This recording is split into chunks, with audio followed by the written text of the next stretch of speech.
Bismillahirrahmanirrahim. Assalamualaikum warahmatullahi wabarakatuh. Waalaikumsalam warahmatullahi wabarakatuh. Alhamdulillah kita berjumpa kembali di kelas keberapa nih?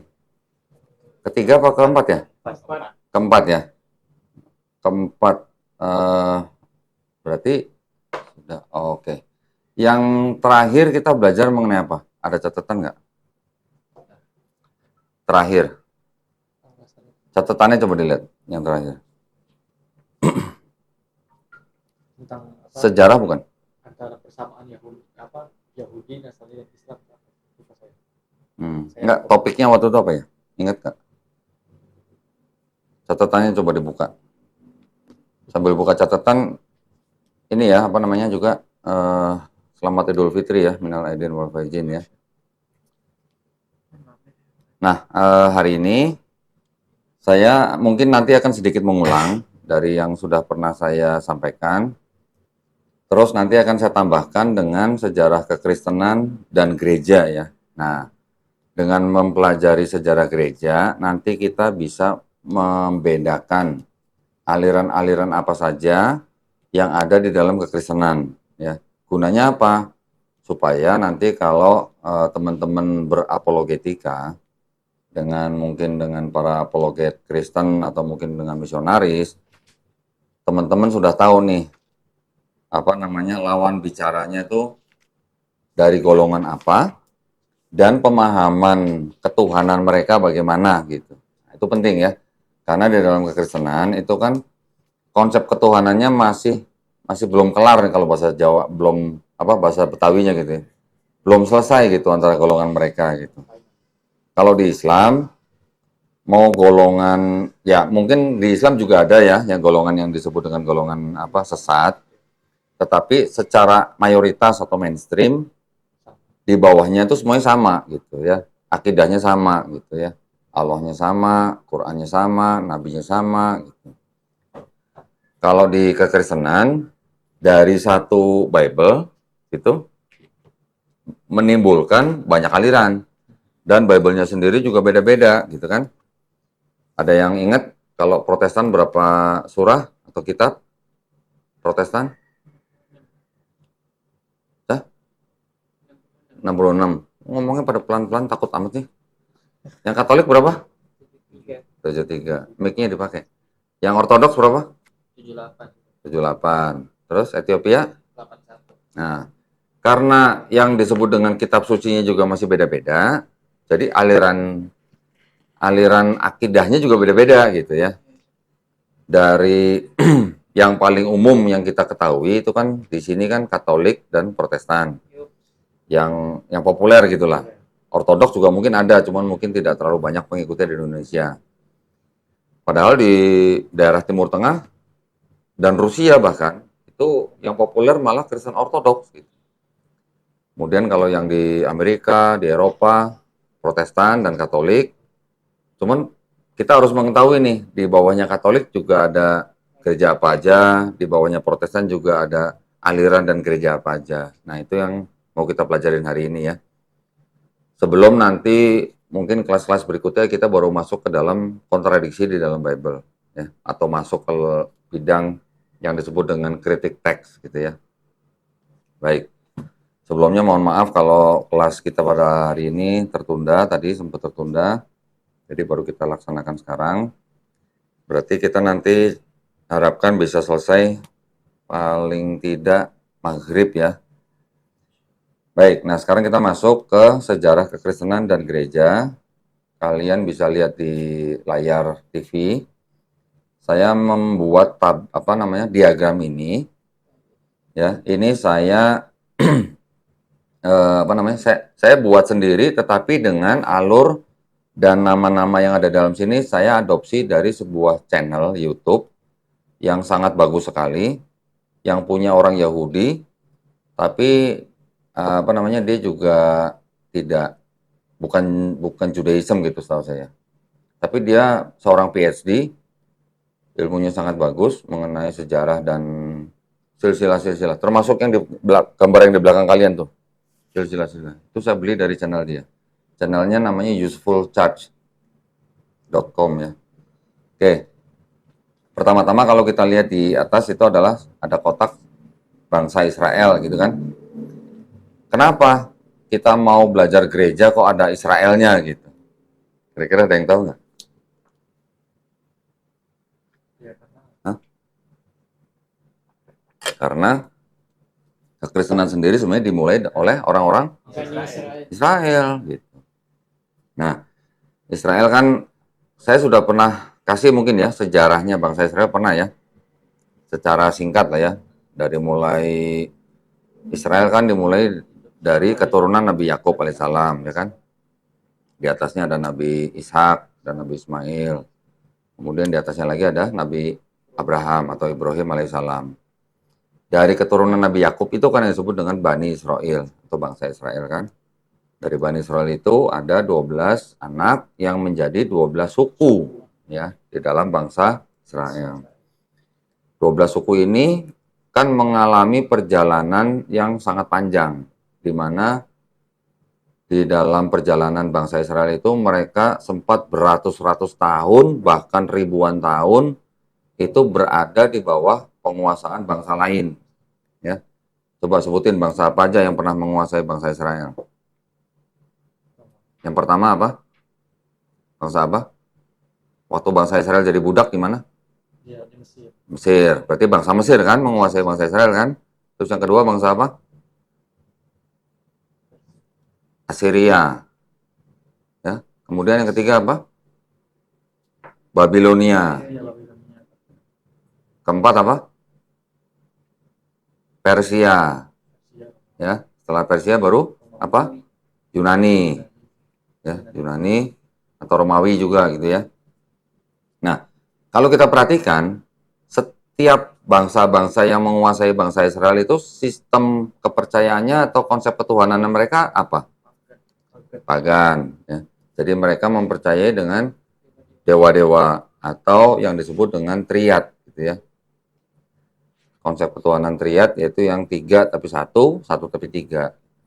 Nah, karena ratusan tahun di bawah penguasaan bangsa lain, bahkan sampai ribuan tahun, maka yang jelas akidahnya bangsa Israel ini pasti apa namanya? Bocor halus kali ya? Apa bocor gede? itu goyah. Ya kan? Pasti dong. Karena kan kalau dikuasain sama bangsa lain, pasti kan ada asimilasi, Doktrin-doktrin. ya kan? Pasti ada asimilasi. Perkawinan bangsa Israel dengan bangsa lain pasti kan ada. Nah, kalau sudah begitu, otomatis kan keturunan dari bangsa Israel ini pasti ada yang mengikuti ajaran orang tuanya, orang tua yang setengah pagan gitu misalnya, kan gitu. Makanya tidak mungkin kalau bangsa Israel itu tidak terpapar gitu loh. Kalau terpapar kan bisa kena semua, bisa enggak gitu loh. Ya kan? Masih ada yang bertauhid, tetapi juga pasti ada yang terpapar dan bergeser gitu akidahnya.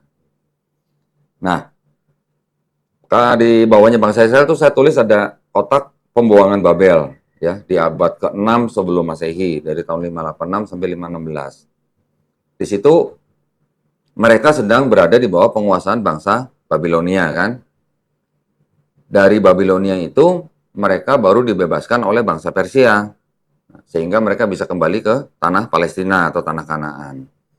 Tetapi selain itu mereka juga sudah mungkin ada ajaran-ajaran yang masuk ke dalam mereka yaitu aliran atau agama apa ya sistem kepercayaan lah ya Helenisme ya yang dibawa oleh Yunani dan juga ada Zoroastrianisme ini yang dari Timur Tengah ya. Jadi setelah mereka kembali ke Palestina dari pembuangan Babel itu akhirnya mereka diperbolehkan untuk membangun bait suci yang kedua. Yang pertama kan sudah dihancurkan. Yang pertama siapa yang bangun? Hah? Masa? Saya belum ajarin. Bait suci yang pertama siapa yang bangun? Hah? Di tanah Palestina. Sebelum mereka dibuang ke Babel. Siapa yang bangun bait suci pertama? Masa pada lupa? Nabi Salomo atau Nabi Sulaiman. alaihissalam, ya. Jadi setelah apa namanya bait suci pertama dihancurkan oleh Raja Nebukadnezar II dari Babilonia, kemudian mereka dibuang ke Babel. Setelah itu mereka dibebaskan oleh bangsa Persia, kemudian dikembalikan ke tanah Palestina, baru mereka boleh membangun lagi bait suci kedua. Ya. Nah, di periode bait suci kedua itu dari beberapa ratus tahun sebelum Masehi sampai abad pertama Masehi, di dalam Bani Israel itu ada kelompok-kelompok yang disebut dengan kelompok Saduki. Ya, kelompok Saduki ini bisa dianggap sebagai golongan yang elit. Mereka juga termasuk imam-imam yang menjalankan bait suci. Namun mereka sangat terbuka dengan Helenisme. Helenisme itu budaya pagan dari Yunani kuno ya. Selain Saduki, itu ada yang namanya kelompok Esseni. Kalau kelompok Esseni itu mereka golongannya tuh golongan yang lebih condong ke hal-hal yang mistis gitu. Mereka juga terpisah dari kelompok mayoritas dan mereka tertarik dengan urusan-urusan yang seperti urusan malaikat gitu ya. Kemudian mengenai konsep mesianik itu juga di dalam kelompok Esseni itu dianggap sebagai Mesias yang rohani gitu. Ya. Kelompok ini yang dianggap mereka yang menulis dokumen-dokumen atau manuskrip-manuskrip Dead Sea Scroll. Ya, Dead Sea Scroll itu adalah manuskrip-manuskrip yang ditemukan dari tahun 1947 sampai 1956 kalau nggak salah. Oke. Kelompok yang berikutnya yaitu kelompok Zelot. Kelompok Zelot ini kelompok kayak pemberontak gitu lah ya. Oposisi gitu lah. Karena kan pada saat itu kan mereka sedang dijajah oleh bangsa Romawi kan. Nah, jadi mereka itu menginginkan perubahan dunia yang nyata, juga ingin menggulingkan kekaisaran Romawi, penjajah mereka gitu. Mereka juga ingin mendirikan politik Yahudi yang independen. Oke. Dari Zelot ada kelompok yang disebut dengan kelompok Farisi.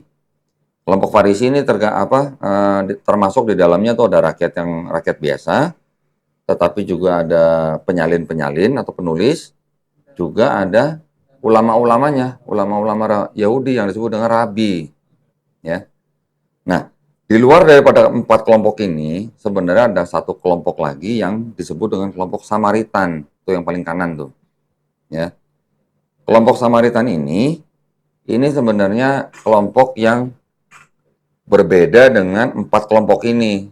Kenapa? Karena kelompok Samaritan ini yang menganggap bahwa tempat peristiwa mau disembelihnya anak tunggal Nabi Abraham itu tempatnya beda. Kalau yang 4 kelompok ini bilang bahwa itu adanya di Gunung Moria, kalau yang kelompok Samaritan bilangnya itu di Gunung Gerazim. Gitu ya. Mereka kelompok Samaritan ini juga membangun sendiri bait sucinya mereka sendiri gitu. Tidak menggunakan bait suci yang kelompok yang mayoritas. Ya.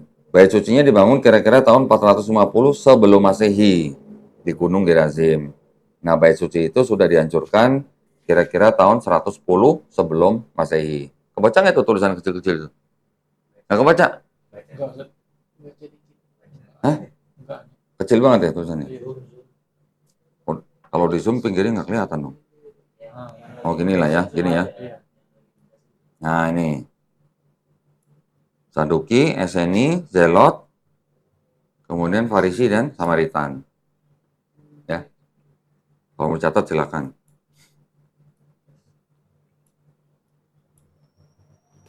Ini berarti orang-orang kerajaan kerajaan. Orang-orang Yahudi tapi yang dekat dengan pemerintahan Romawi gitu. Ya.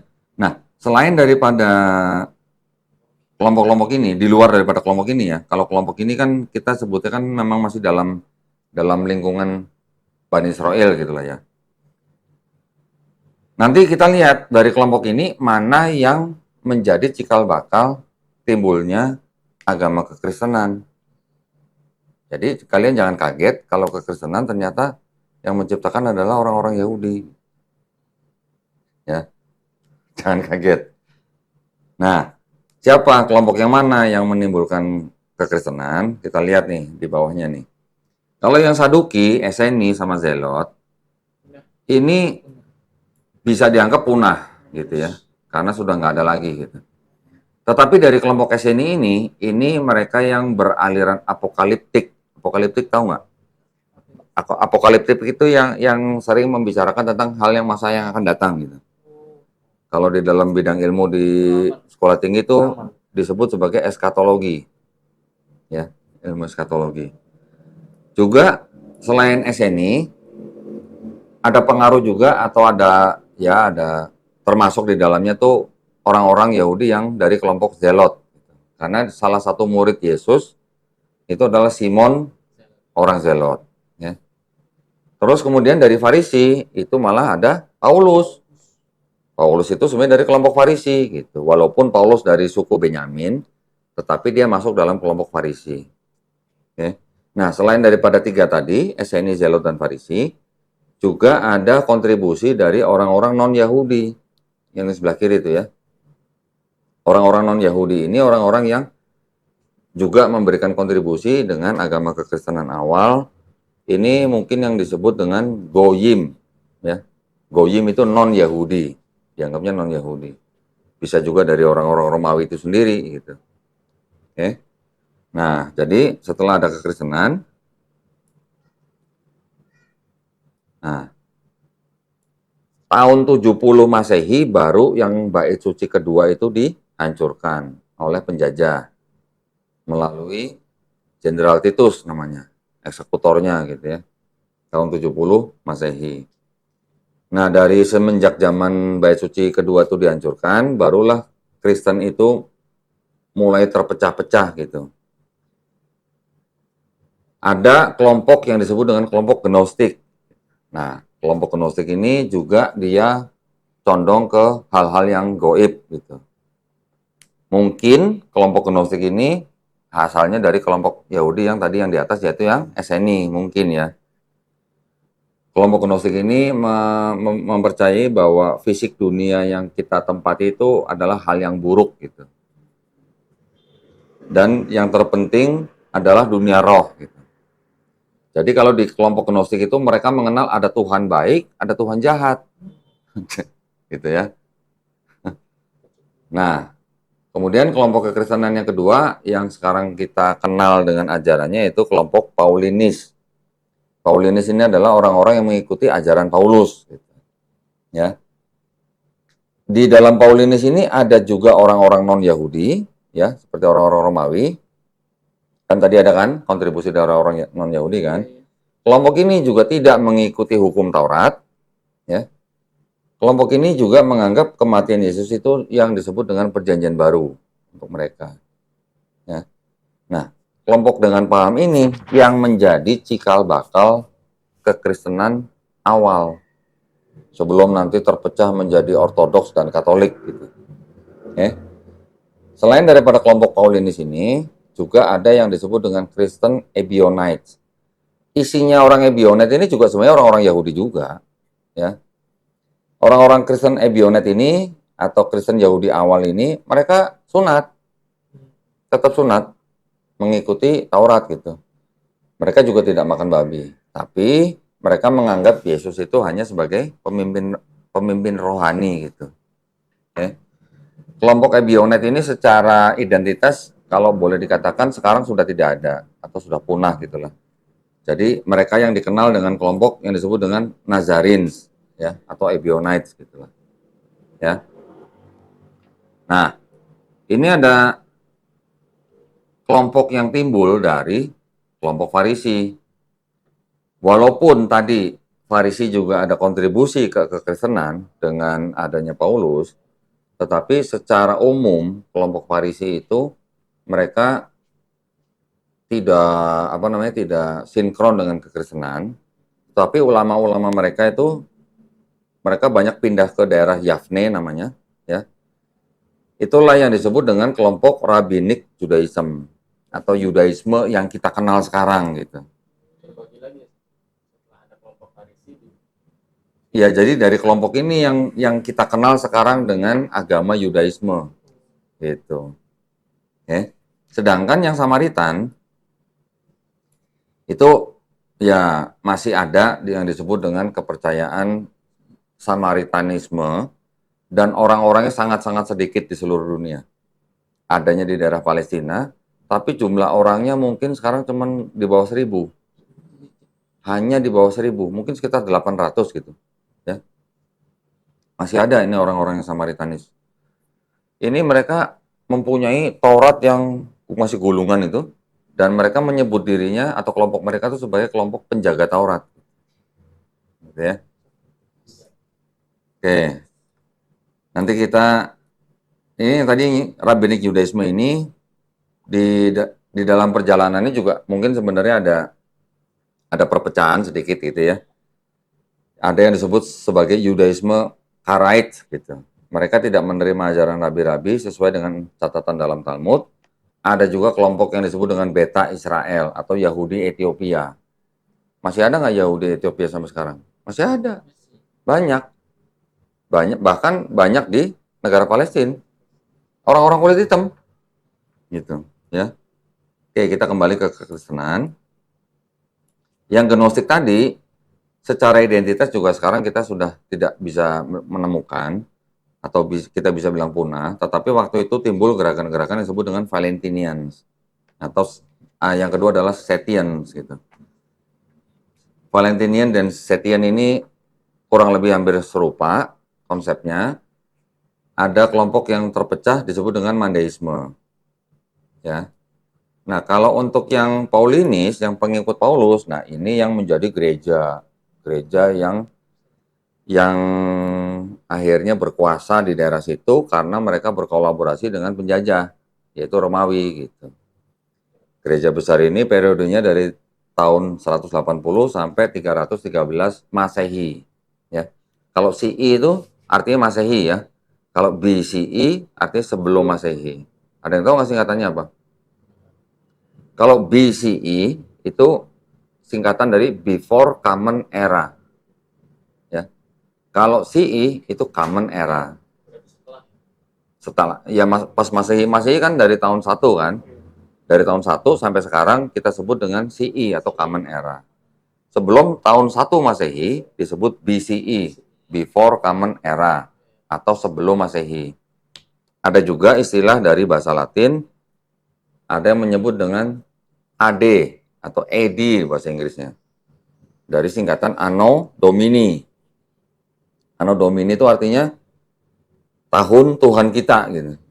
Nah, kita Muslim jangan pakai AD ya. Kita kalau menulis dalam bahasa Inggris ikut yang CE aja atau BCE gitu. Oke. Nah, dari tahun 300-an itu kan kita sudah tahu bahwa kelompok ini yang berkolaborasi dengan Kaisar Konstantin gitu kan. Di tahun 313 itu dikeluarkan yang namanya Decree of Milan atau Edict of Milan. Jadi diputuskan bahwa kekristenan itu menjadi legal gitu. Baru legal nih, belum resmi nih, baru dilegalkan gitulah. Ya, di tahun 313 Masehi atau CE oleh kaisar yang berkuasa pada saat itu yaitu Kaisar Konstantin. Nah, kita juga mungkin sudah akrab dengan Konsili Nisea kan? Itu yang mensponsori kan juga Kaisar Konstantin ya. Diadakan 325 Masehi. Coba sebutin keputusannya apa di konsili itu. Pakai mic. Pada saat Jangan terlalu konsili yang ditempelin agak jauh dikit. 10 cm gitu. Nah gitu. keputusan pada saat konsili Nicea itu yang pertama Yesus dan Bapa satu hakikat dan Ya. kedua tidak ada permulaan. Ya. Nah, jadi di Konsili Nicea itu ada dua kelompok yang berlawanan pandangan gitu ya. Yang pertama disebut dengan kelompok Nicean gitu.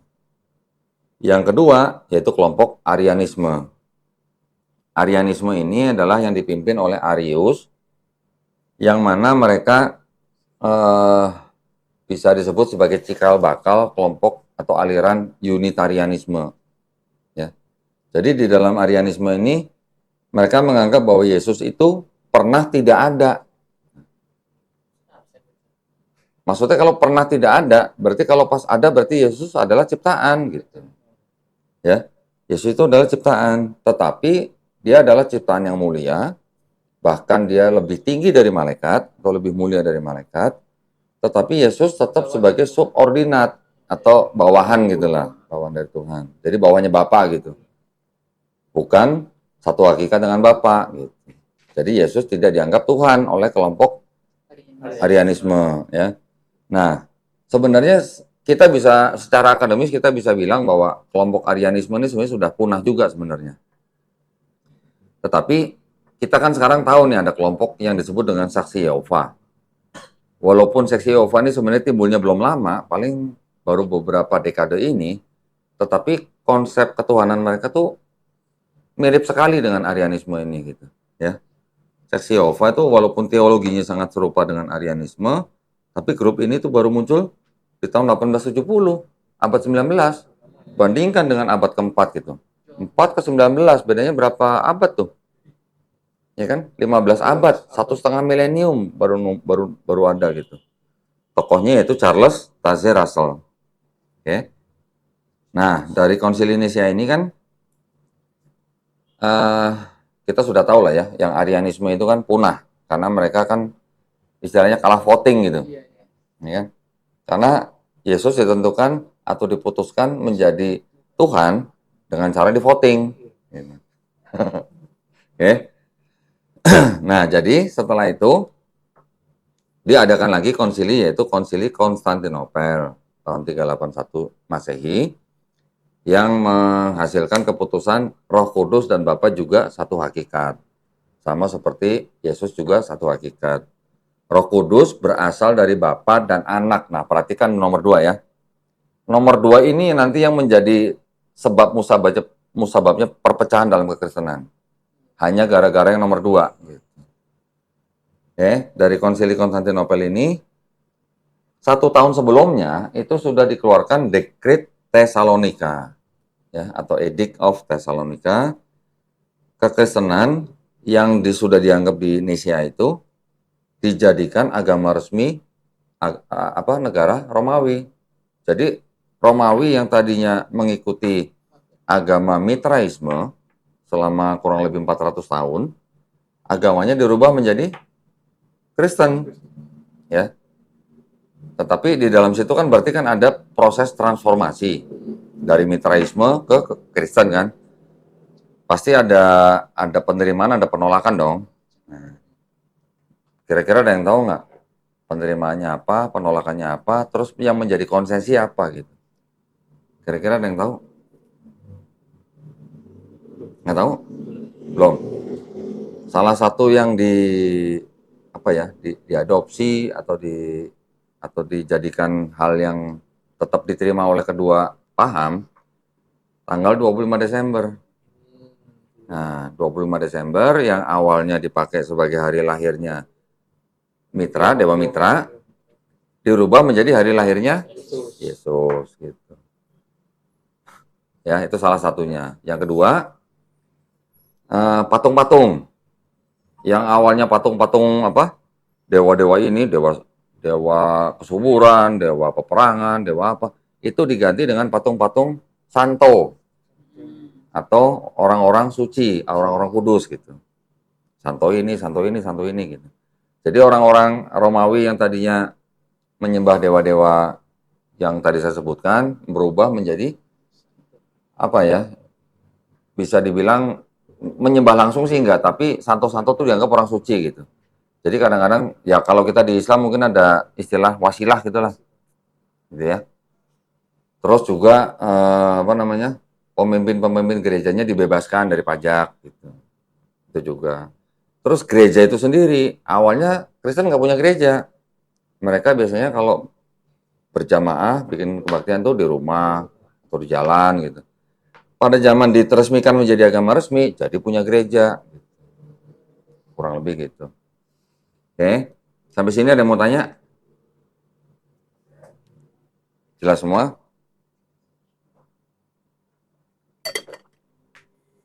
Nah, tokoh Arius yang tadi itu yang di atas itu yang Arianisme itu sebelum diadakan konsili Konstantinopel itu sudah mati dibunuh dengan cara diracun. Gitu ya. Jangan tanya saya. Ya pasti lawannya lah, pasti lawan teologinya lah. Ya kan? Paulus udah nggak ada, Paulus udah dipenggal. Paulus udah jauh dipenggal. Udah lama. Ini kan udah abad keempat, Paulus kan di abad pertama, udah dipenggal. Ya, gitulah ya. Pokoknya lawan teologinya lah. Oke. Dan dari konsili Konstantinopel lanjut ke konsili Efesus. Kenapa diadakan konsili Efesus? Karena di situ salah satunya adalah untuk membidatkan ajaran yang sedang timbul pada saat itu. Salah satunya adalah aliran yang disebut dengan Koliridianisme. Coba ditulis. C-O-L-L-Y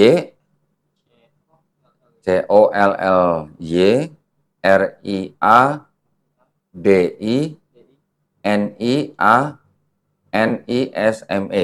Koliridianisme. Apa itu kelompok koliridianisme? Iya, maksudnya mereka kelompok yang akidahnya seperti apa, tahu nggak? Kelompok ini malah timbulnya di daerah Arab.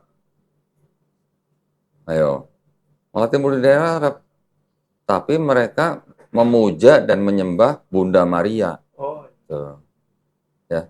Makanya kalau ada pernah baca atau pernah dengar di dalam Ka'bah ada gambar Maria, mungkin itu dari kelompok koliridianisme itu. Mungkin ya. Nah, ya, jadi Maria disebut atau dianggap sebagai apa? Iya, di dalam konsili ini mereka menolak ajaran koliridianisme. Jadi kelompok Kristen itu yang sedang berkuasa pada saat itu, mereka menolak ajaran bahwa Maria adalah Tuhan. Mereka menetapkan di konsili Efesus itu Maria hanyalah sebagai Theotokos. Theotokos adalah bunda pengantar Tuhan ke bumi. Gitu. Jadi Tuhan perlu penghantar ke bumi. Emang Nabi pengantar Tuhan?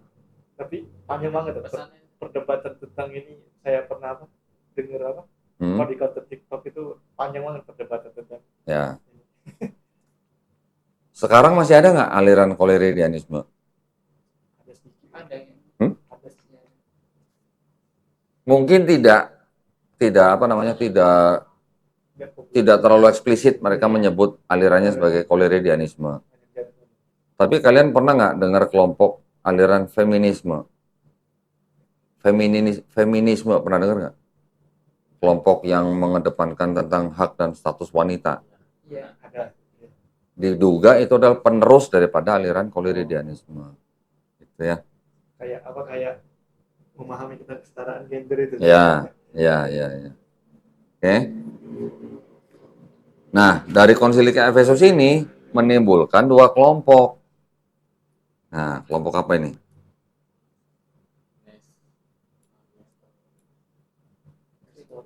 Nah, ada kelompok yang akhirnya disebut dengan kelompok konsili Kalsedon, ya, karena diadakan konsili berikutnya yaitu konsili Kalsedon di tahun 451, di mana di konsili Kalsedon itu ditetapkan Yesus 100% manusia, 100% Tuhan, gitu kan? Tetapi dari kelompok yang menolak, mereka menyebut dirinya sebagai kelompok Nestorian atau Gereja Timur, gitu. Pernah dengar Nestorian? Belum? Kalau Warokah itu kan disebut Nasrani kan? Ada yang menganggap bahwa Warokah itu adalah kelompok Nestorian. Ya.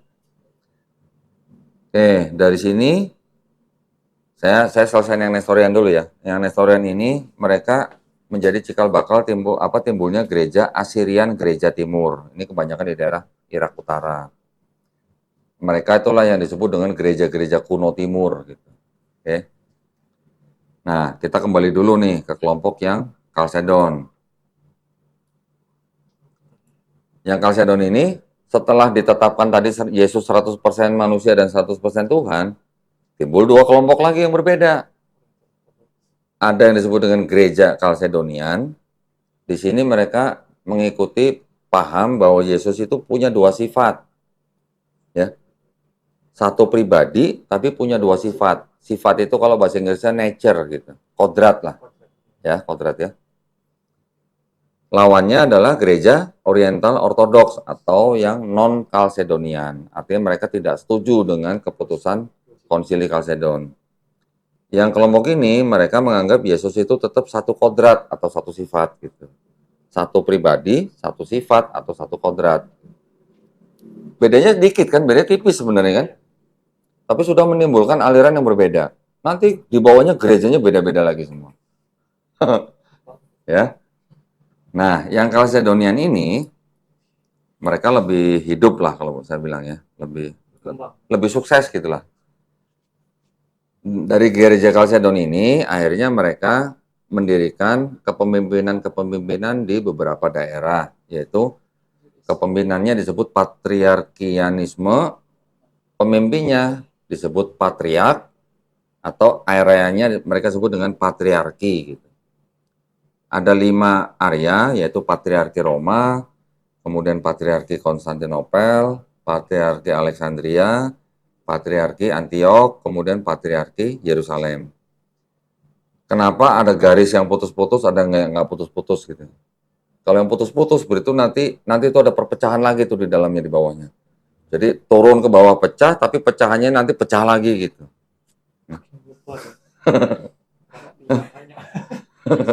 Jadi nggak kelar-kelar gitu. Jadi kayak apa ya? Pecah ini gitu ya. Perpecahannya hanya gara-gara hal-hal yang tipis-tipis ya. Kecil-kecil lah perpecahannya ya. Nah, ini ada keterangan sedikit nih. Karena hal-hal ini nih, hal-hal yang di kiri itu ya, kotak yang perpecahan Katolik dan Ortodoks Timur gitu ya. Atau ini dulu deh, dari Patriarki Roma itu kan yang menimbulkan aliran Katolik Roma gitu kan. Kalau yang dari Patriarki Konstantinopel, kemudian Patriarki Antiok, kemudian Patriarki Yerusalem, itulah yang menimbulkan Ortodoks Timur. Ya. Kenapa bisa ada perpecahan antara Katolik Roma dengan Ortodoks Timur ini yang timbul di abad 11 ya, 1054 CI. Itu disebabkan karena gini, apakah Paus bisa memimpin seluruh gereja gitu? Karena kan ini sudah terpecah-pecah menjadi patriarki. Terus yang kedua, kalau Katolik Roma itu mereka mempercayai bahwa Roh Kudus berasal dari Bapa dan Anak. Nah, ingat nggak tadi yang di konsili mana tuh? Hah? Roh Kudus, konsili apa? Konstantinopel, ya. Yang Ortodoks mempercayai bahwa Roh Kudus berasal hanya dari Bapa, bukan dari Bapa dan Anak. Gitu. Ini cuma gara-gara begini doang nih, pecah nih, Ortodoks dan Katolik Roma. Gitu. Ya, kita balik lagi sebentar. Tadi di Konstantinopel kan nih. Nah, nih. Konstantinopel memutuskan Roh Kudus berasal dari Bapa dan Anak. Ini menjadi perpecahan di dalam patriarki-patriarki itu, sehingga menimbulkan perpecahan besar atau kalau bahasa Inggrisnya itu the Great Schism gitu. Tahun 1054 Masehi menjadi Katolik Roma dan menjadi Ortodoks Timur. Ya. Nanti ada lagi yang Ortodoks Timur itu ada yang disebut dengan Melkites gitu ya, atau yang menganut paham imperial gitu. Nah, ini mau kemana dulu nih? Mau ke Katolik Roma dulu atau mau ke Ortodoks dulu nih? Ortodoks dulu ya. Karena nanti kalau yang Katolik pecah lagi ke Protestan gitu. Ya. Oke.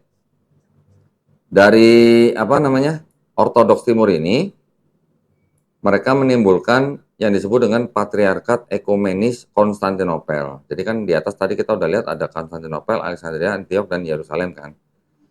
Yang di daerah Konstantinopel ini mereka menjadi kayak semacam kelompok-kelompok di bawahnya, tetapi akhirnya semuanya mereka diwakili oleh Patriark Konstantinopel gitu. Jadi Konstantinopel sebagai perwakilan gitulah. Ya.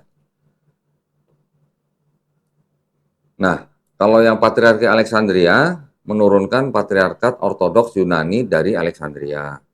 Kalau yang Patriarki Yerusalem menurunkan Patriarkat Ortodoks Yunani dari Yerusalem. Nah, sekarang kita maju ke Patriarkat Ekumenis Konstantinopel dulu. Selain dari Patriarkat Ekumenis Konstantinopel ini juga ada gereja yang independen disebut dengan gereja Cyprus ya. Ini dia independen, tidak ngikut ke patriarki atas itu. Nah, dari Konstantinopel mewakili akhirnya siapa yang diwakili? Yaitu Gereja Ortodoks Ruthenian, Gereja Ortodoks Bulgaria tahun 927 Masehi, kemudian Ortodoks Serbia 1219 Masehi, Ortodoks Rusia 1589, Ortodoks Yunani 1850, Ortodoks Rumania 1885, Ortodoks Albania, saya belum dapat tahunnya nih. Ini belum lengkap nih, nanti saya bisa tambahin. Kemudian Ortodoks Polandia, Ortodoks Georgian. Nah, sekarang, zaman sekarang, yang terlihat paling besar Ortodoks mana? Kalian tahu nggak? Yang sekarang, zaman sekarang kelihatan paling besar, yaitu Ortodoks Rusia, ya, dengan pemimpinnya Kiril ya, disebut Patriarch of Moscow. Gereja Ortodoks Rusia ini sebenarnya ini juga bisa dibilang kayak semacam transformasi dari Ortodoks yang Ruthenian. Gitu. Jadi banyak dari Ruthenian ini yang pindah ke Ortodoks Rusia. Kalau yang Ortodoks Serbia ini, kelihatan nggak tuh mouse-nya sih? Enggak ya? Kelihatan kan? Nah, kalau yang dari Serbia, menimbulkan gereja Ortodoks Makedonian, baru aja tahun kemarin tuh, 2022 tuh timbulnya. Ya, baru tahun kemarin. Kalau yang dari Rusia, itu membawahi gereja Ortodoks Cekoslovakia dan Slovenia. Lucunya lagi, yang Ortodoks membawahi gereja Ortodoks Amerika. Ya, jadi Ortodoks Rusia punya cabang gitu di Amerika gitu. Malah di bawah Ortodoks Rusia. Ya. Kemudian juga ada gereja Ortodoks Ukraina. Tetapi di luar itu juga ada kelompok yang memisahkan diri disebut sebagai orang-orang beriman dengan kepercayaan yang sedikit lebih tua dari mereka gitu. Jadi disebutnya orang beriman lama gitu. Atau all believers gitulah bilangnya. Ya. Dari gereja Ortodoks Yunani dan gereja Ortodoks Rumania ini juga ada yang memisahkan diri, sedikit kecil ya, kelompok kecil, memisahkan diri, mereka ini yang mengikuti kalender lama gitu, sebelum diganti gitu. Sekarang kalender yang dipakai kan kalender Georgian yang Masehi itu kan. Yang kelompok kalender Islam itu masih menggunakan kalender yang lama sebelumnya yaitu kalender Julian. Gitu. Oke. Nah, kalau yang Ortodoks Ukraina ini ada gabungan sebenarnya. Sebelum terbentuk gereja Ortodoks Ukraina ini terbentuk dari gereja Ortodoks yang UOCMP, Ortodoks Ukraina Autocephalus, UAOC, nanti ada juga UOCKP, ya udah singkatannya udah memusingkan ini. Ya. Oke. Sampai di sini yang di Ortodoks kita bisa lihat ya. Kita kembali lagi ke patriarki nih. Nah, di patriarki ini kan ada yang Alexandria. Alexandria ini kan yang di mana? Alexandria di mana? Mesir, ya kan? Nah, yang di Mesir itu dia menimbulkan apa? Gereja Ortodoks Koptik, kemudian juga gereja Ortodoks Syria dan juga gereja Apostolik Armenian. Ya. Yang dari Koptik itu menimbulkan gereja gereja Ortodoks Ethiopia Tewahedo, kemudian juga ada turunannya lagi nanti gereja Ortodoks Eritrean Tewahedo. Kalau yang Ethiopia Tewahedo ini tahun 1959, ini dia melepaskan diri dari Ortodoks Koptik tahun 59, berarti belum sampai 1 abad ya. Yang Eritrean menjadi independen dari gereja Ethiopia tahun 91. Nah ini juga belum lama berarti. Nanti sebagian lari kemana gitu. Nah ini kan ada garis yang putus-putus nih yang warna kuning nih. Nanti kita lihat nih ada perpecahan kemana gitu nanti kita lihat ya. Kalau yang gereja Ortodoks Syriak itu menimbulkan gereja Ortodoks Malankara Syriak. Nah Tetapi gereja Ortodoks Malangkara Syriak ini juga nanti ada tambahan nih dari kelompok-kelompok tertentu nih. Gereja Ortodoks Malangkara Syriak ini lokasinya di India. Ya, tahun 1912 menjadi independen. Yang Ortodoks Malangkara ini juga ketambahan anggota dari mana nih? Nah, ini ada garis hijau nih. Ternyata dari kelompok yang mengikuti ajaran Santo Thomas di India. Santo Thomas ini ditengarai terjadi setelah konsili yang Efesus 431 gitu ya. Ini aliran ya, bukan Thomas yang dianggap murid Yesus ya. Akhirnya mereka sebagian, ini kan yang hijau ini masuk ke dalam gereja Ortodoks Malangkara Syriak. Ada garis yang kuning nih, nanti masuk kemana nih? Nah, nanti kita lihat lagi nih. Ya, jadi ada perpecahan di dalam perpecahan di dalam perpecahan gitu. Sampai sini jelas ya. Nah, kemudian tadi kan ada yang Antiok, ada yang Yerusalem kan? Mereka selain menjadi gereja sebagian tadi ke Ortodoks Timur, sebagian juga lagi ada yang ke Ortodoks Syriak tuh ya, dari Antiok ya, garis hijau ini nih. Kemudian yang ada lagi yang pecahan juga menjadi bukan pecahan, maksudnya mereka menurunkan Patriarkat Ortodoks Yunani dari Antiok, kemudian yang Yerusalem menurunkan Ortodoks Yunani dari Yerusalem. Nah, kira-kira itu berarti yang Ortodoks. Sampai di sini udah ya. Nah, inilah, dari sinilah kira-kira nih, sampai sinilah ya. Nah, sekarang kita beralih ke Katolik Roma. Udah catat belum? Nggak sempet? Kecepatan ya saya? Harusnya kalau mau cepet gampang di foto aja cepret gitu. Oke ya, nanti gampang lah saya kasih ininya, PDF-nya. Oke, dari Katolik Roma tadi setelah terpecah dari Ortodoks Timur, mereka mendirikan gereja yang disebut dengan Gereja Katolik Roma ya. Gereja-gereja yang di bawah Katolik Roma itu disebut dengan gereja-gereja Latin karena mereka masih menggunakan bahasa Latin. Namun sebelum terpecah menjadi gereja-gereja yang memang mengikuti perintah dari gereja Roma itu, sudah ada yang pecah nih di tahun 1870 nih, ada yang disebut dengan Katolik Lama, kemudian di 1965 disebut dengan Sedevacantis gitu. Ini mereka menolak hasil daripada Konsili Vatikan I dan Konsili Vatikan II. Yang menolak Konsili Vatikan I disebut aliran Katolik Lama, yang menolak Konsili Vatikan II disebut Sedevacantis. Namanya susah-susah ya. Oke. Dari gereja-gereja Latin ini timbulnya dari ini nih. Nah, yang kuning-kuning ini nih, ini justru malah timbulnya, yang pertama nih ada gereja Katolik Koptik, Maronite, Yunani Melkita, ada Katolik Syriak. Kalau yang Koptik ini timbulnya malah dari Patriark Ortodoks Yunani dari Alexandria. Ya, tapi mereka masuk ke dalam gereja Katolik. Gitu.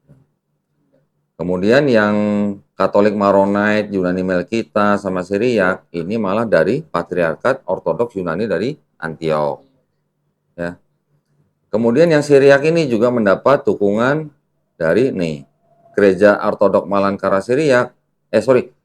Gereja Ortodoks Syriak. Nah, ini sebagian malah ke Gereja Katolik Syriak gitu. Jadi ada yang memisahkan diri gitu. Sebagian di Ortodoks tetap Syriak, sebagian di Katolik Syriak gitu.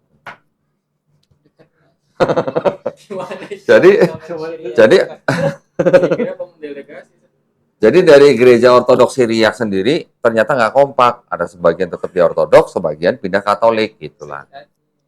Ya biasalah manusia lah. Biasa kan manusia kan bisa berubah-berubah kan. Oke, ada lagi nanti disebut dengan Gereja Katolik Yunani Ruthenian, Gereja Katolik Yunani Ukrainia, Gereja Katolik Armenian. Yang Gereja Katolik Ruthenian ini malah sebenarnya dari Gereja Ortodoks Serbia, bukan dari yang Gereja Ortodoks Ruthenian loh ya, dari Ortodoks Serbia. Yang gereja Katolik Yunani Ukraina ini dari gereja Ortodoks Rutenian gitu. Nah, ketukar jadinya namanya ya. Kemudian ada lagi tadi gereja Katolik Armenian. Ada lagi gereja Katolik Kaldean, gereja Katolik Syro Malabar, dan gereja Katolik Syro Malankara. Nah, yang gereja Katolik Kaldean dari mana? Sorry nih kalau jalannya garis putus-putusnya belok-belok nih. India, Thomas. Dari India. India. Bukan dari ini, Nestorian tuh. Ya, dari Nestorian Gereja Timur sebagian menjadi gereja Katolik Kaldean. Ya. Yang gereja Katolik Syro Malabar ini dari Mana ke Syria? yang India ini, yang pengikut yang disebut dengan ajaran Santo Thomas. Nah, kalau yang Syro Malankara baru yang dari sini nih, Ortodoks Malankara. Ya. Sebagian ke bawah sini, nah ke Malankara. Oke, sampai sini ada pertanyaan? Berarti sekian banyak.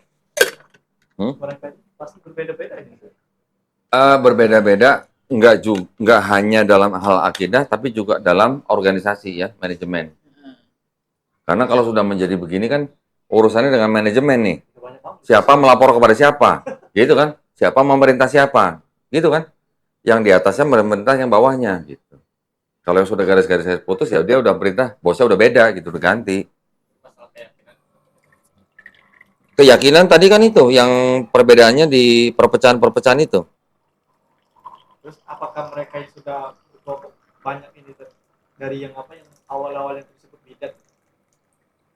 Gimana? Apakah mereka yang baru-baru ini kan? Hah? Pakai mic dong, pakai mic. Nah. Kan udah banyak kan itu kan udah ada puluhan itu. Apakah dari kelompok yang pertama sekali, maksudnya yang senior-seniornya itu, ketika melihat sudah banyak kelompok-kelompok ada di berbagai macam negara itu, apakah mereka disebut bidat dari yang orang-orang lama dulu? Maksudnya yang pertama sekali ada. Kalau kelompoknya udah berbeda, mereka membedakan, saling membedakan. Itu malah makanya dibikin yang konsili-konsili di atas itu. Yang berbeda dengan aliran mereka sebut bidat. Berarti di antara mereka sendiri saling membidatkan. Iya. Berarti. Dari itu nggak usah di abad ini udah abad keberapa? Udah abad 18, 19, 15. Bahkan dari sini nih. Dari abad kedua. Nih di dalam masa gereja besar nih. Ini dalam masa gereja besar nih ya. Tahun 180 sampai 313. Di masa ini pun sudah saling membedakan. Ada yang namanya Santo Irenaeus. Di bukunya berjudul Against Heresies. Tahun 185 Masehi. Membedakan. Yang Gnostik dibedakan. Nanti yang aliran apa dibedakan. Semuanya gitu. Makanya judulnya aja Against Heresies. Menentang bidat. Dari zaman ini sudah saling membedakan. Belum lagi yang di sini yang Diniseani, yang Arianisme. Gitu. Terus mereka kan saling membedakan ya Ustaz. Jadi bagaimana dengan ajaran dan konsep ajaran, konsep ketuhanan dan konsep dalam Alkitab? Itu kan mereka kan kalau kita kan punya satu pusat Al-Qur'an itu kan pasti semuanya sama, nggak ada berbeda. Sedangkan mereka ini sudah banyak kelompok. Itu apakah masih ada yang sama atau tetap berbeda karena sudah saling membidatkan gitu? Nah, gini. Kalau yang ini kan turunan-turunan ya sudah. Kalau yang di di area di masa-masa abad kedua, ketiga, keempat itu kan memang dalam proses kayak peneguhan akidah yang dipakai oleh mayoritas. Karena dia sedang atau karena kelompok yang berkuasa saat itu sedang mendapat dukungan dari penjajah, dari kerajaan dari Kekaisaran Romawi, makanya mereka akidah yang ditentukan dalam konsili-konsili itu yang dipakai mereka untuk diturunkan kepada jemaatnya, gitu kan. Tapi kalau yang beda dengan aliran-aliran mereka kan sudah disingkirkan, pemimpinnya sudah diungsikan, pengikutnya sudah dipersekusi, ditangkap, dipenjara, dibunuh, dokumen-dokumennya dibakar gitu. Jadi kan yang kecil-kecil yang kalah-kalah itu kan udah menjadi punah gitu. Yang jalan terus nih, yang jalan terus sampai ke bawah, ini adalah kelompok yang memenangkan pertarungan gitulah, yang sukses gitulah. yang jadi juara gitu. Walaupun nanti di bawahnya nanti ada perpecahan-perpecahan lagi, perpecahan di bawahnya ini sudah tidak terlalu besar. Tidak terlalu besar dalam arti contoh yang tadi, yang satu bilang Yesus satu sifat, Yesus dua sifat, pecah kerjanya. Tetapi kalau yang di awal-awal itu yang perpecahannya perpecahan akidah gitu. Ya, dari masa konsili Nisia aja kan udah pecah akidah. Yang satu kelompok bilang Yesus Tuhan, yang satu kelompok lawannya bilang Yesus bukan Tuhan. Itu udah akidah dasar kan. Yang kalah hilang. Yang menang berkembang. Berkembang pecah-pecah lagi gitu.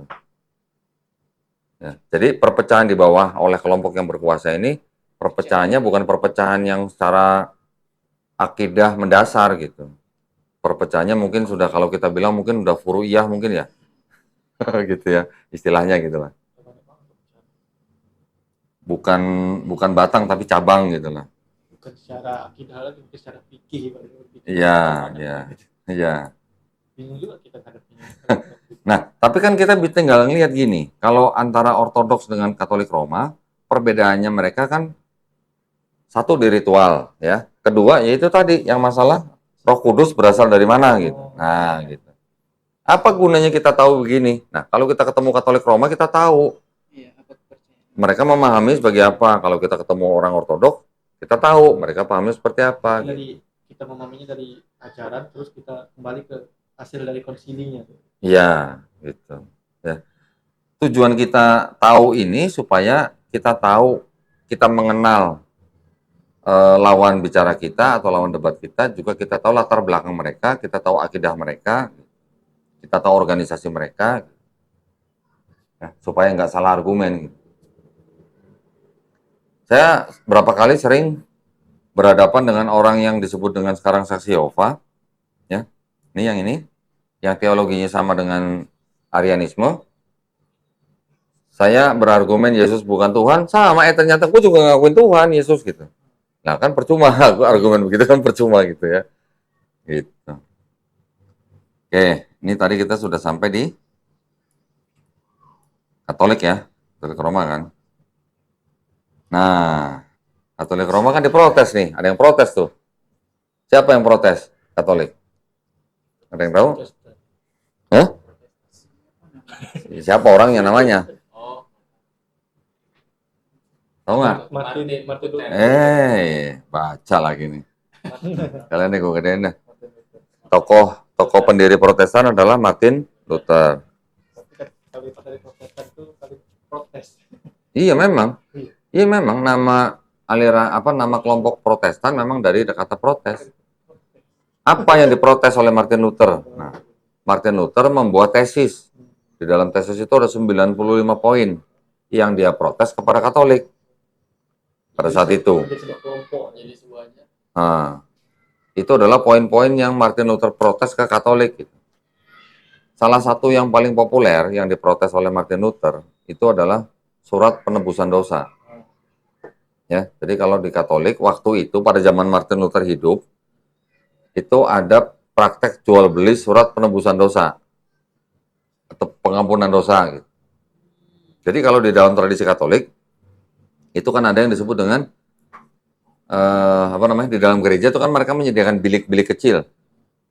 Jemaat yang merasa berdosa bisa masuk ke dalam bilik itu. Di dalamnya ada mungkin uskup atau romo gitu ya, yang mendengarkan curhat dan pengakuan dosanya jemaatnya. Nanti dia bilang Bapak saya habis membunuh orang gitu misalnya. Terus apalagi saya mungkin habis memperkosa orang misalnya. Itu nanti sama si romonya tuh diberikan kayak semacam, yaudah kamu bertobat, kamu jangan berdosa lagi, dosamu sudah diampunin, gitu. Didoain gitulah. Ya. Prakteknya dengan penebusan dosa itu bisa dikeluarkan kayak semacam sertifikat gitu, surat pengampunan dosa. Gitu. Dosanya Jadi saya nggak sampai ke situ mempelajari mereka bayar berapa, saya nggak tahu lah ya. Tapi yang jelas surat pengampunan dosa itu yang diterima oleh si pendosa ini itu bisa diperjualbelikan. Coba mau pengampunan dosa nih, beli punya saya gitu misalnya. Sertifikatnya bisa dikoreksi. Nggak tahu, saya nggak tahu. Pengampunan dosa, gitu. Tapi yang jelas surat itu bisa diperjualbelikan. Nah, diperjualbelikannya itu mungkin nanti untuk kepentingan bukan untuk kepentingan si jemaat ini pribadi. Jadi untuk pribadi dong. Berarti nggak ada nama sih itu di surat. Mungkin kosong namanya, mungkin. Dosa aja gitu. Mungkin kosong. Nah, itu yang diprotes oleh Martin Luther. Jadi kalau menurut Martin Luther, yang namanya pengampunan dosa itu antara si pendosa dengan Tuhan gitu. Tidak ada perantaranya gitu. Salah satunya. Nah, hal lain yang diprotes oleh Martin Luther adalah tentang kitab suci mereka. Pada waktu itu, Katolik sudah punya Bible yang berjumlah 73 kitab atau 73 surah. Ya. Perjanjian Lama, Perjanjian Baru, yang di dalamnya ada kitab-kitab yang disebut dengan Deuterokanonika. Kitab-kitab Deuterokanonika itu ada di sini.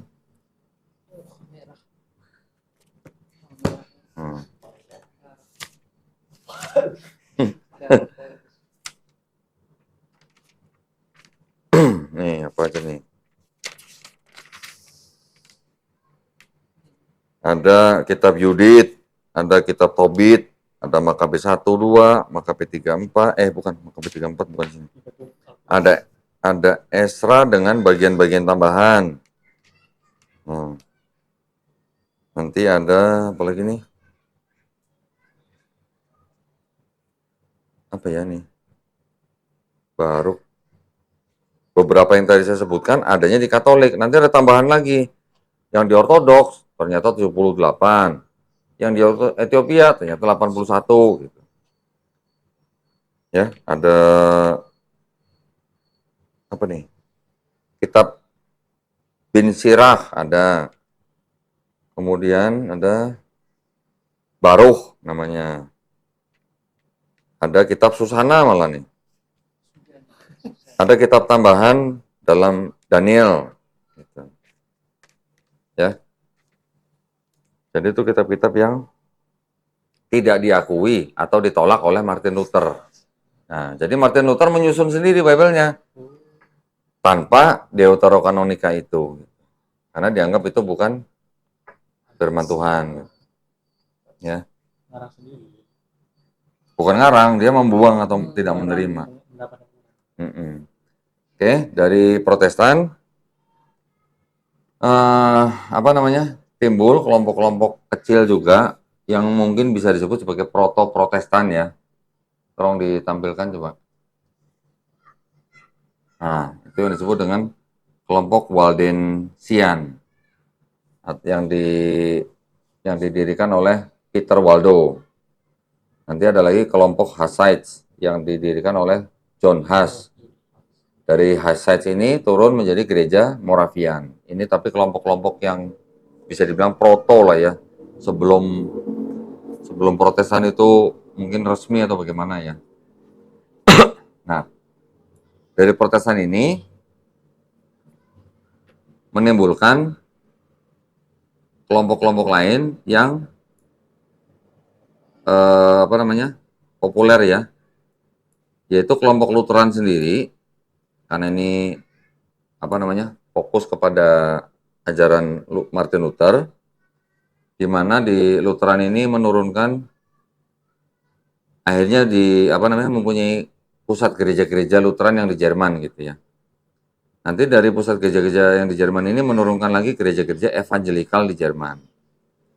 Selain pusat gereja Lutheran di Jerman, juga ada gereja Swedia, ada Denmark, ada Norwegia ya. Kemudian yang Swedia itu menurunkan gereja Yesus Mekane atau Ethiopia. Yang Swedia itu ada yang pecah menjadi gereja Lutheran Amerika.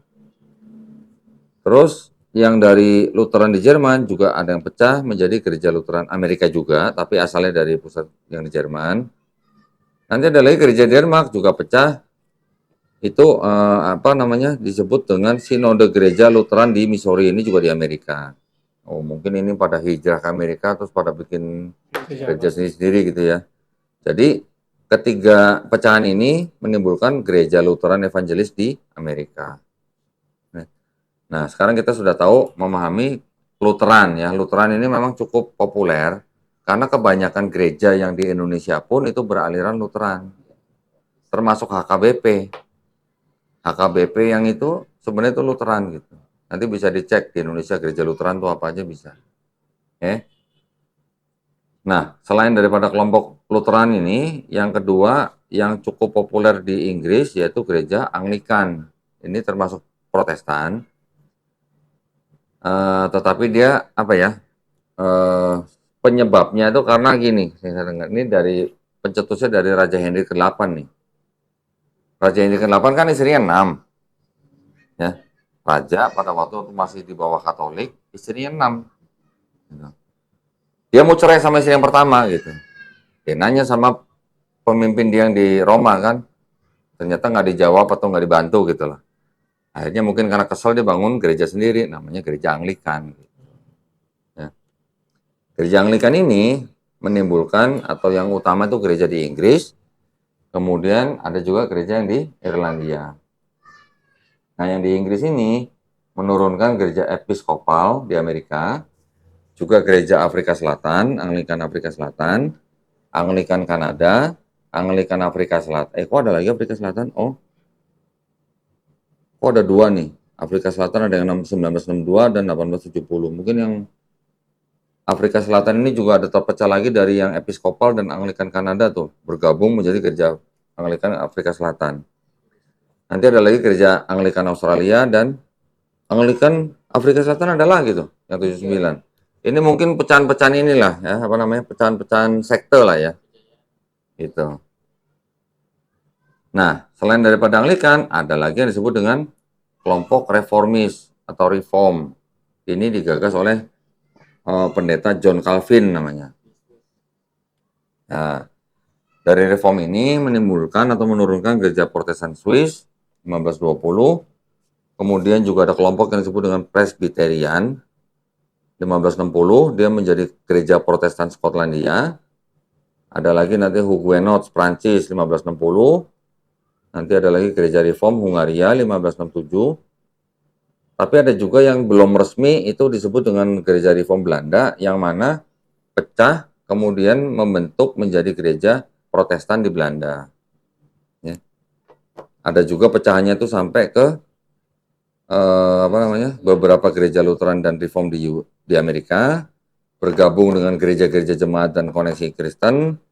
Kemudian di 1934 ada gabung dari gereja INR, baru di 1957 menjadi Persatuan Gereja Kristus.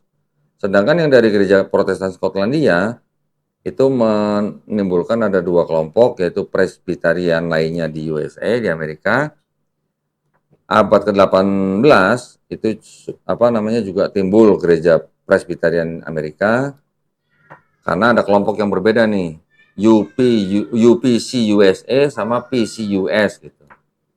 Nah, masing-masing yang UPC USA menimbulkan gereja Presbyterian USA, tapi latar belakangnya adalah UPC USA ya. Kalau di sebelahnya gereja Presbyterian yang di 1973 berasal dari PCUS. Gitu. Oke, sampai di sini sebenarnya masih ada lanjutannya. Tapi ini nanti kita bahas di lain kesempatan. Gitu ya. Sampai di sini pertanyaan. Nah, ini aja udah cukup ruwet ya. Segini aja udah cukup ruwet nih. Nanti di bawah ini ada lagi. Nanti ada lagi. Jangan sedih. Pusing. Ya. Oke, ada pertanyaan? Set, saya masih bingung Set. Ketika terbentuknya Kristen ini, sebelum terbentuknya Kenapa tadi? Masih bingung. Yang masalah terbentuknya Kristen ini kan sebelumnya ada golongan Saduki, terus yang di atas ya? Yang di atas itu Zelot dan Farisi. Ya. Itu kan 3 golongan ini kan sudah punah. Sedangkan yang masuk itu ternyata golongan Farisi yang meneruskan tentang Kristen itu. Yang membuat pencetus Kristen ini ternyata golongan dari rakyat biasa. Kenapa Padahal yang menjadi bisa apa ya, peluang ininya tuh golongan elit itu termasuknya kayak misalkan pemerintahan orang kerajaan. Hmm. Bahasanya dia punya kebijakan yang lebih tinggi lah daripada rakyat biasa. Tapi kenapa malah rakyat biasa yang bukan rakyat biasa aja. Paulus kan bukan rakyat biasa. Paulus kan sebenarnya kan pernah jadi kayak semacam apa ya, panglima tentara di Romawi, kerajaan Romawi.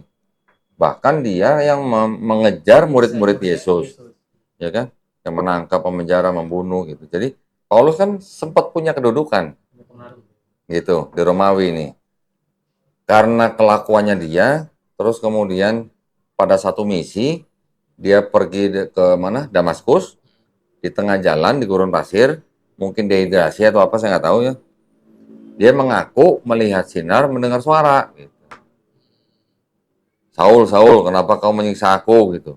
Dia mengaku itu suara dari Yesus. Katanya. Ya, dari situ ada yang bilang dia buta, ada juga yang bilang nggak buta. Terus akhirnya dia ditolong, diselamatin sama kalau nggak salah Ananias atau siapa gitu yang menampung dia gitu. Setelah dia sembuh, berbalik yang tadi yang ngejar-ngejar pengikut Yesus, berbalik mengaku menjadi Rasul Yesus gitu. Nah, apakah ini apa namanya bisa dipercaya istilahnya kisahnya? Apakah ini juga soalnya ada teori ya bahwa si Paulus ini sebenarnya agen dari kelompok apa ya, kelompok petinggi gitulah untuk merusak ajaran agama Yahudi misalnya gitu. Itu ada teori ya, tapi sampai sekarang nggak populer. Tetapi dari semenjak istilah bertobatnya Paulus gitu ya, menjadi seorang yang mengaku Rasul Yesus gitu, akhirnya dia malah mengajarkan tentang Yesus kan. Nah, tetapi karena dia latar belakangnya selain daripada dia blasteran, nggak murni dari Yahudi, karena ibunya dia kan orang Yunani, ya kan? Dia akhirnya mungkin karena sempat punya jabatan kan dia masih punya koneksi lah begitu. Nah, ajaran dia ini ingin supaya orang-orang non-Yahudi juga bisa masuk ke dalam ajaran ini. Gitu. Oleh Petrus, ketua daripada murid-murid Yesus, ditolak. Pokoknya kalau mengikut ajaran yang disebut dengan ajaran Yahudi itu ya tetap harus ikutin hukum Taurat gitu. Nah, karena ada perbedaan itu, makanya sampai dibuat konsili Yerusalem sebenarnya. Nah, di sini seharusnya ada nih, cuman saya nggak masukin. Konsili Yerusalem itu nanti bisa dibaca di Kisah Para Rasul pasal 15. Nah, di situ akhirnya apa namanya diputuskan bahwa seolah-olah tuh yang Paulus yang menang gitu. Bahwa tuntutan Paulus yang dimenangkan. Jadi Paulus mengajarkannya begini. Kalau untuk orang-orang Yahudi, ya, mereka tetap harus hidup di bawah hukum Taurat.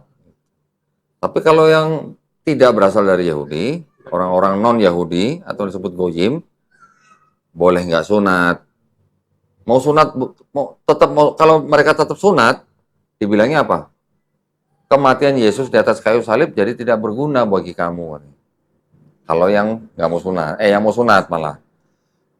Jadi menurut Paulus, sunatnya itu hanya sunat rohani gitu. Ya, nggak perlu sunat fisik. Terus Paulus juga bilang semua makanan halal gitu. Karena semua makanan halal, orang mungkin memahaminya jadi babi dia dianggap halal gitu kan. Tapi kan pertanyaannya kan kalau dibilang semua makanan halal, babi ini termasuk makanan atau bukan gitu. Karena dari zaman dulu nenek moyang bangsa Yahudi kan sudah dilarang makan babi. Jadi buat bangsa Yahudi babi bukan makanan gitu. Iya kan? Harusnya kan begitu. Tapi kalau karena Paulus bilang semua makanan halal, mungkin dipahami babi termasuk makanan dimakan. Kurang lebih gitu. Nah, setelah Paulus dan temannya yang disebut dengan Barnabas itu memisahkan diri dari kelompoknya Petrus, barulah mereka menetap di sebuah kota namanya Antioquia. Kemudian setahun setelah mereka ada di situ, punya murid-muridnya dan mereka barulah disebut Kristen. Tuh. Ya, itu ada di Kisah Para Rasul 11 ayat 26. Nah, kan kita jadi nanya nih, pengikut Paulus dan pengikut Barnabas disebut Kristen. Pengikut Petrus sebut apa tuh? Sama nggak gitu maksudnya? Tetapi kalau tradisi Katolik, Petrus itu adalah Paus yang pertama kali, pemimpin gereja yang pertama kali. Sampai sekian banyak pemimpin gereja itu, nah itu yang dipermasalahkan oleh Katolik Roma dan Ortodoks. Apakah dari Paus sampai sekian banyak pemimpin gereja itu sebenarnya statusnya dia boleh atau mempunyai wewenang memimpin seluruh gereja atau hanya sebagian aja gitu. Itu juga termasuk yang dipertentangkan antara Katolik Roma dan Ortodoks. Jadi Farisi itu ya termasuk salah satunya adalah rakyat biasa, juga ada penyalin, ada ulama kan, itu juga udah ulama. Paulus ini bukan orang yang nggak ngerti Taurat karena dia kan bapaknya orang Yahudi dari suku Benyamin. Jadi dia orang pinter. Kalau zaman sekarang ini sarjana gitu. Bukan seperti Petrus atau Yohanes yang tidak terpelajar gitu. Ya. Ada pertanyaan lain?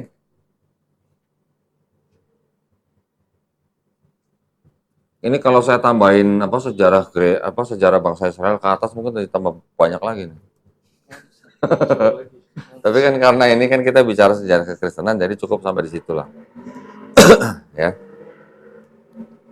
Tanya lain apa?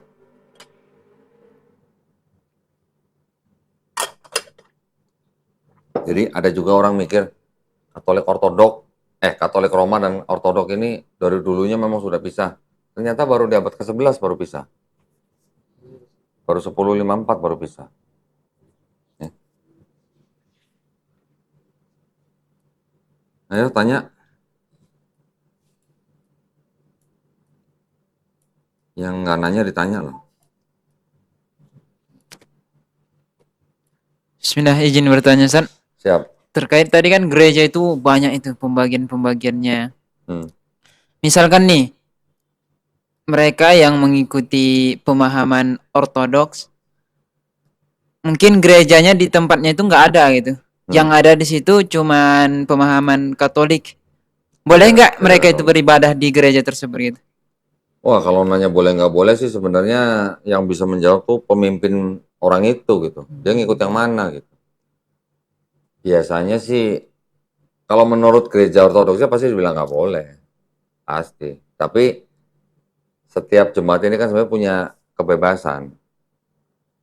Tapi kan lucu, kalau misalnya dia percaya dengan Ortodoks tapi dia mengikuti Katolik kan dia akan ada pertentangan. Karena Ortodoks ada sedikit perbedaan dengan Katolik yang mengenai tadi Roh Kudus berasal dari Bapa dan Anak atau berasal dari Bapa aja. Gitu. Tetapi kalau dia tidak menekankan atau menitik beratkan pada hal seperti itu, ya boleh-boleh aja dia masuk gereja mana aja. Saya juga dulu begitu. Saya dulu GBI. Pengen cobain gereja Katolik ya nggak apa-apa, datang aja masuk gereja Katolik gitu. Penting keyakinan kita tetap. Tapi gerejanya berbeda. Ya, tapi akidahnya sama. Yesus mati di atas kayu salib untuk menebus dosa dia gitu. Itu nggak dilarang ya? Kalau dari aliran mana ya? Ya kalau dilarang secara organisasi dilarang. Tapi kan bebas, itu kan bukan. Tapi kan nggak ditanya pas. Iya, ya diem-diem aja. Kalau orang pindah pasti diem-diem aja. Masa bilang-bilang. Emangnya saya kalau pindah gereja dulu bilang-bilang sama pemimpin gereja? Enggak lah. Diem-diem aja tutup pindah gereja sono gitu. Nanti kalau saya pindah gereja sono, nanti gereja yang itu bilang, itu domba saya yang hilang gitu. Paling gitu bilangnya. Ini kan gereja-gereja itu menganggap mereka memelihara domba-domba gitu bilangnya. Bebas. Nanti kalau ada domba yang mualaf gitu misalnya masuk Islam gitu, nanti pendeta bilang, wah domba saya tersesat gitu bilangnya. Kan gitu. Terkait manajemen kan? Apa? Ya terkait manajemen gereja. Pakai iya. Berarti itu kan terkait manajemen gereja. Nah, itu kan pasti kan setiap gereja ada subsidi dari atasan lagi. Nah, kalau misal memang tadi Ustadz kayak pindah ke gereja lain apa gereja yang Ustadz awalnya itu tempat ibadah itu nggak ngerasa dirugikan gitu, Ustadz? Ini ngomong yang Ortodoks Katolik atau yang saya nih? Yang Ustadz saya. Kalau dirugikan secara apa? Dia dirugikan secara apa? Oh, finansial, perpuluhan maksudnya. Ya mungkin aja dia merasa dirugikan gitu. Kalau perpuluhan saya gede, kalau perpuluhan saya kecil mah biar aja lah gitu. Tapi dulu saya pernah telat bayar perpuluhan sehari, ditelepon sama pendetanya. Halo, Pak Dodi sehat gitu. Pernah. Pernah begitu, pernah. Jadi kalau dia telepon berarti kan perpuluhan saya gede gitu kan. Kalau perpuluhannya kecil mungkin nggak ditelepon gitu. Siapa saja. Gitu. Tapi ya enggak istilahnya ekstrim. Satu-satu gitu, udah bayar perpuluhan apa belum gitu, enggak. Mereka kan dalam kebaktian. Setiap minggu pertama kebaktian, khotbah, gereja pasti nyebutin ayat yang itu aja. Nggak ada yang lain. Untuk ngingetin bayar perpuluhan gitu. Itu selalu mereka pasti bacain Maliaki 3 ayat 10. Pasti mereka bacain. Kayak nagih utang gitu. Ya, udah waktunya gitu loh. Kan tagihan operasional gereja udah jatuh tempo gitu kan. Itu berapa lama sekali kita bayar? Hah? Seminggu sekali. Sebulan sekali. Bulan sekali. 10-an. Setiap bulan, perpuluhan tiap bulan. Kalau kamu zakat berapa lama sekali? Setahun sekali. Zakat fitrah setahun sekali. Kalau mal, Sampai bisa. hah? Nah, kalau mereka sebulan sekali, diingetin, ada remindernya gitu. Remindernya setiap kali kebaktian, pendetanya pasti baca Maliaki 3:10. Waduh. Mau tahu isinya apa? Bayarannya sama itu semua Ustaz? Atau beda orang kaya bayarnya agak mahal gitu? Perpuluhan itu apa? Zakat. Wajib kan buat jemaat. Tapi sebenarnya enggak. Ya kurang lebih hampir sama lah, kurang lebih lah. Tapi itu walaupun tidak sama persis lah ya. Jadi gini, namanya perpuluhan atau persepuluhan. Itu tarifnya 10%. 10%. Bukan 2,5. Zakat 2,5%. Perpuluhan 10% setiap bulan dari penghasilan kamu. 100 juta, 10 juta. Iya. Tapi ini ada nggak syarat-syaratnya baru dia bisa bayar? Apa? Kalau perpuluhan ini ada nggak syarat-syaratnya? Kalau zakat kan harus ada syaratnya Oh, gitu. aturannya. Aturannya kalau Perpuluhan mampu. pokoknya kalau kamu dapat penghasilan 2 juta misalnya, ya udah perpuluhan kamu 200.000. Iya iya. Gitu. Berarti 100.000 pun satu bulan kita bayar 10.000 gitu per bulan. Hah? Kalaupun misalkan penghasilan kita 100.000 per bulan, kita tetap bayar 10.000 ke Iya. gereja. Iya. Tiap bulan. Masih tetap dianggap jemaat kan? Iya, Mas. Dari semakin kecil nggak dianggap. Masih. Nih, Maliaki 3 ayat 10. Tulisannya gini. Bawalah seluruh persembahan persepuluhan itu ke dalam rumah perbendaharaan, supaya ada persediaan makanan di rumahku, dan ujilah aku, firman Tuhan semesta alam, apakah aku tidak membukakan bagimu tingkap-tingkap langit dan mencurahkan berkat kepadamu sampai berkelimpahan. Nah, coba. Tiap minggu pertama jemaat dibacain ini. Jadi kalau udah buka Maliaki 3:10, nah, ingat ya, perpuluhan ya. Gitu. Lampu kuning gitu. Lampu Kalau kuning. misalkan nggak bayar, Pak, ada nggak sanksi gitu? Sama Enggak bayar? ada. Enggak ada. Berarti Kalau nggak boleh bayar, diam-diam aja. diam-diam aja. Jadi Jadi baik. pendeta akan membacakan atau berceramah bahwa kalau kalian perpuluhan, kalian akan dibalas sampai berkelimpahan gitu. Kayak impak lah gitu. Ya, Pembalasan ganjaran pahala gitu. ya. Tetapi pertanyaannya, nah ini kan pertanyaannya, ya kan? Maliaki 3, Maliaki lah. Dari Kejadian sampai Maliaki. Ini kan semuanya kan tradisi bangsa Israel, ya kan? Sebenarnya siapa yang berhak menerima perpuluhan ini? Tadi kan kita awal cerita, Bani Israel atau bangsa Israel punya berapa suku? 12 suku. Ada satu suku yang namanya suku Lewi. Nah, suku Lewi ini yang menjadi imam bagi ke-11 suku yang lain. Ya.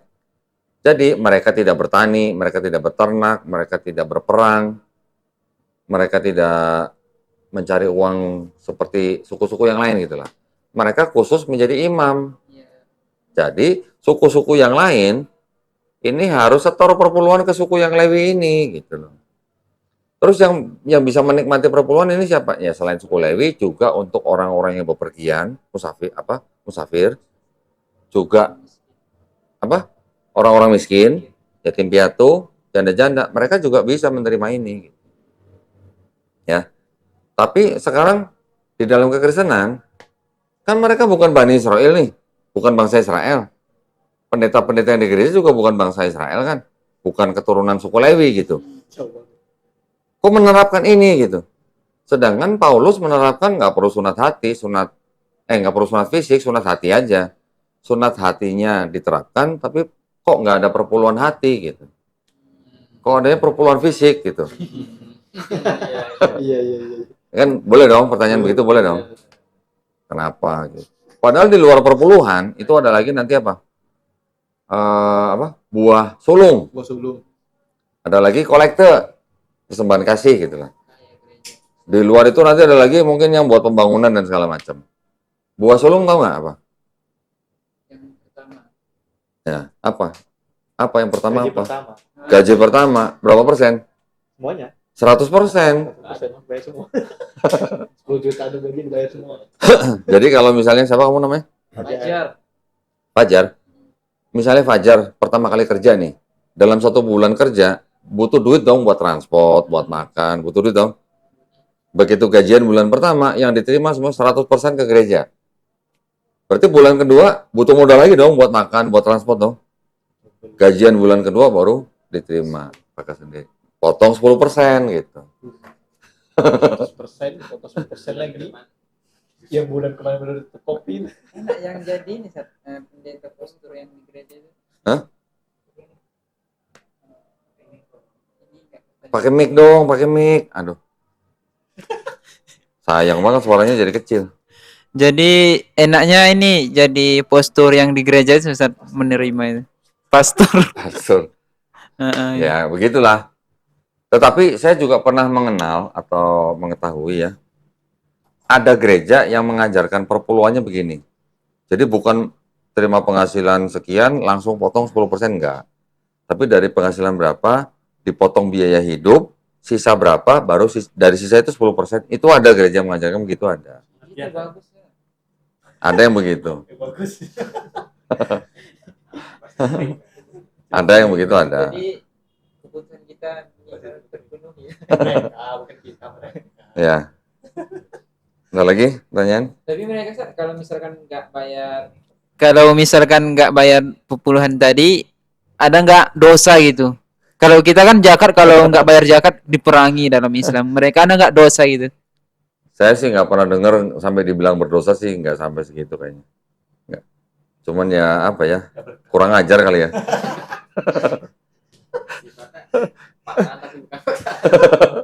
Iya, habis gimana dong? Tagihan Pajero udah jatuh tempo gimana kalau kurang?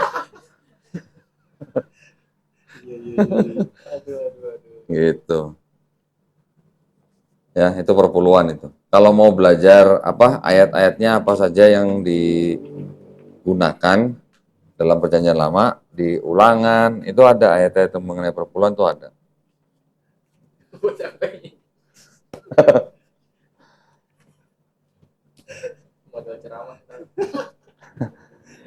Jadi yang namanya Maliaki 3:10 tuh udah dihafal sama pendeta-pendeta. Udah di luar kepala itu. Tapi perpuluhan itu bisa disampaikan di luar gereja. Pakai mic dong. Aduh. Masalah tadi ayat-ayat perpuluhan itu bisa nggak saat disampaikan di luar gereja gitu? Maksudnya kan Ya kayak boleh-boleh misalnya, aja kalau nggak malu. Kalau nggak malu boleh-boleh aja. tapi konteksnya untuk gereja juga tetap Sat. Maksudnya Konteksnya? kayak misalnya kita nyampaikan tentang kalau di Islam itu kan kayak tentang sedekah gitu ya. Terus perpuluhan ini bisa juga nggak dimasukkan ke dalam konteks yang sedekah kayak gitu? Sedekah. Jadi untuk keperluan sendiri gitu dengan ayat-ayat yang tadi. Sat. Maksudnya untuk keperluan sendiri gimana? Dimakan sendiri sama pendeta Untuk gitu? keuntungan pribadi gitu. Oh Sat. enggak gini, itu tergantung manajemennya. Kalau gerejanya ada yang pusat gitu, perpuluhan itu dari cabang lari dulu ke pusat, baru pendetanya digaji. Itu ada yang begitu. Tapi kalau ini gerejanya kecil, nggak punya pusat gitu, gerejanya kecil mandiri gitu, hanya dia punya mungkin apa sinode atau apa gitulah, cabang atau apa gitulah. Yang gereja ini ya perpuluhannya langsung buat pendeta itu. Untuk membiayai gereja dan juga untuk kehidupan pribadi gereja, untuk kehidupan pribadi pendeta, itu juga ada yang begitu. Menyampaikannya di gereja juga, Sat. Apa menyampaikannya di gereja juga? Nyampaikan apa? Perpuluhan tadi. Perpuluhan. Heeh. Oh, sekarang udah modern. Jangan sedih, bisa transfer, bisa EDC, bisa pakai kartu kredit, bisa pakai amplop, bisa. Zaman dulu cuman pakai apa? Kantong itu perpuluhan ya, atau kotak perpuluhan. Dibedain kotak perpuluhan sama kotak persembahan.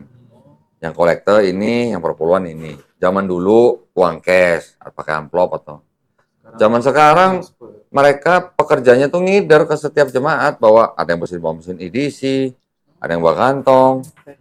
Jadi kita jemaat duduk disamperin orang, keluarin kartu kredit atau kartu ATM, debit, gesek. Itu sekarang udah canggih.